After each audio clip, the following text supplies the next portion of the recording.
अस्सलाम वालेकुम। Welcome back to our channel. एक नई वीडियो के साथ हमजा परवेज हाजिर है। आज का हमारा टॉपिक 5 एज ऑफ मार्केटिंग। पहले हमने बात की 4 piece of marketing, last video में हमने बात की थी 5 सीज ऑफ मार्केटिंग के बारे में। अब हम स्टार्ट करने जा रहे हैं 5 age of marketing. 5 age of marketing हमें बताता है कि हमें जो मार्केटिंग एफर्ट की है, मार्केटिंग कैंपेन की है, वो कस्टमर में कन्वर्ट कर रही है नहीं कर रही है, लोगों को वो लॉयल कस्टमर बना रही है नहीं बना रही है, और हमारी प्रोडक्ट को दूसरे लोगों तक रिकमेंड कर रही है नहीं कर रही है। चलें स्टार्ट करते हैं अपना टॉपिक। 5 age of marketing. सबसे पहला है awareness, second appeal, third ask, fourth act, last advocate. तो ये पांचों स्टेप एक दूसरे से बहुत लिंक करते हैं। अगर आपने एक भी मिस कर दिया तो आप पांचों को नहीं समझ पाएंगे, तो पूरी वीडियो देखें। स्टार्ट करते हैं अपना लेक्चर। अवेयरनेस। अवेयरनेस में हम ये देखते हैं कि कितने लोग आपके प्रोडक्ट के बारे में जानते हैं, कितने लोगों को आपकी प्रोडक्ट की अवेयरनेस क्रिएट हो रही है नहीं हो रही है। अवेयरनेस को मार्केटिंग एफर्ट भी कहते हैं। इसमें हम यही देखते हैं कि हम एक फॉर्म्स के थ्रू या हम जो एड चला रहे हैं उसके थ्रू हम देखते हैं कि लोगों में अवेयरनेस क्रिएट हो पा रही है नहीं हो पा रही है। सेकंड जो है अपील है। जब अवेयरनेस क्रिएट होगी तो उसके बाद अपील में हम देखेंगे कि आपकी जो मार्केटिंग एफर्ट है कितने लोगों को कन्वेंस कर पा रही है नहीं कर। अवेयरनेस तो क्रिएट हो गई लोगों में, अब देख रहे हैं कि उसमें कन्वेंस कर पा रही है नहीं कर पा रही, कितने लोग आपके प्रोडक्ट या सर्विस को अंडरस्टैंड कर पा रहे हैं या नहीं कर पा रहे, ये हम अपील के अंदर देखेंगे। Third ask. जब अपील के अंदर हमने देखा कितने लोग कन्वेंस हो पा रहे हैं नहीं हो पा रहे, तो थर्ड जो आस्क है वो लोगों को प्रोडक्ट के बारे में समझ आ गया, मतलब कन्वेंस हो रहे हैं, वो तो समझ आ गया उन लोगों को प्रोडक्ट के बारे में, वो उसको ट्राई करना चाह रहे हैं, उसकी डिमांड इंक्रीज हो रही है, उसकी यूएसपी के बारे में वो पूछ रहे हैं। तो हम थर्ड में जो आस्क है इसमें यही देखेंगे कि उन लोगों को समझ आ गया है, वो ट्राई करना चाह रहे हैं, उसकी यूएसपी उनको पसंद आई है, पी के बारे में पूछ रहे हैं।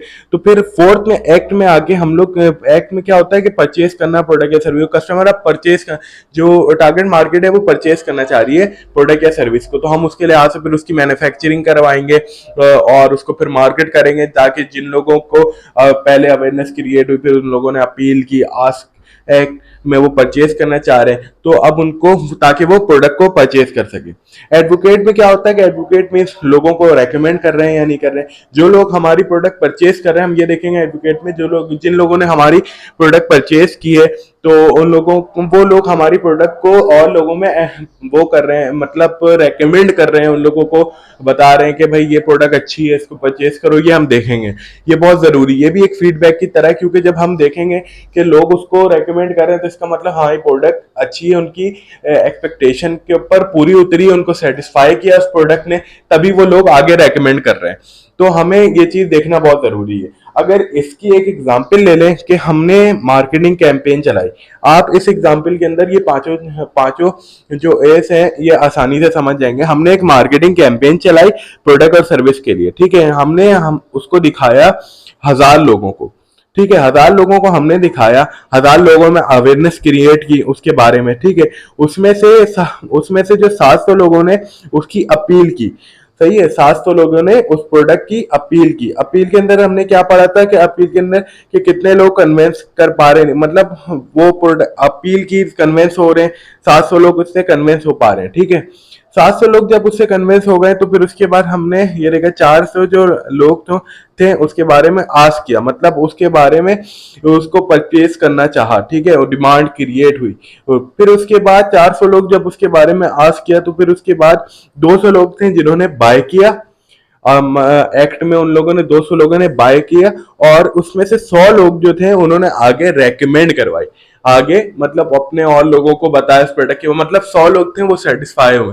तो हमें इसके ऊपर भी काम करना है कि भाई हमने 1000 लोगों को दिखाया, इसमें सिर्फ 100 लोगों ने मतलब 200 लोगों ने परचेज किया और 100 लोगों ने आगे रिकमेंड किया। तो क्या वजह हो सकती है कि 200 लोगों ने परचेज किया, बाकी के 800 ने नहीं परचेज किया, और क्या वजह हो सकती है कि 100 लोगों ने सिर्फ रिकमेंड किया, मतलब 200 में से 100 लोगों को वो प्रोडक्ट अच्छी नहीं लगी, बाकी 100 को अच्छी लगी, इसीलिए उन्होंने आगे रिकमेंड किया। तो उसमें से हम देखेंगे कि हमारी प्रोडक्ट में क्या इशू है और कस्टमर क्यों सेटिस्फाई नहीं हो रहा है। तो ये 5 एज ऑफ मार्केटिंग है। अगर इसके ऊपर हम लेके चलें और इसको अपने बिजनेस के साथ लेके चलें और उसके ऊपर काम करते रहें तो काफी हमारा बिजनेस ग्रो कर सकता है। इससे हमें ये सारी चीजें पता चल सकती हैं कि हमारा कस्टमर और जो हमारे कंज्यूमर है वो सेटिस्फाई हो रहे हैं और नहीं हो रहे, तो क्यों नहीं हो रहे, हम ये सारी चीजें देखेंगे। हमारे कितने हमारे कस्टमर हमारे प्रोडक्ट को आगे रेकमेंड कर रहे हैं, ताकि हम उसके ऊपर काम कर सकें और अपने कस्टमर और कंज्यूमर को सेटिस्फाई कर सके, ताकि हम मार्केटिंग गोल को अचीव कर सके, अपनी सेल जनरेट कर सकें, अपनी कंपनी की ग्रोथ अच्छी कर सके। तो उम्मीद करता हूँ आप लोगों को वीडियो बहुत अच्छी लगी होगी, और अगर अच्छी लगी तो चैनल को सब्सक्राइब करें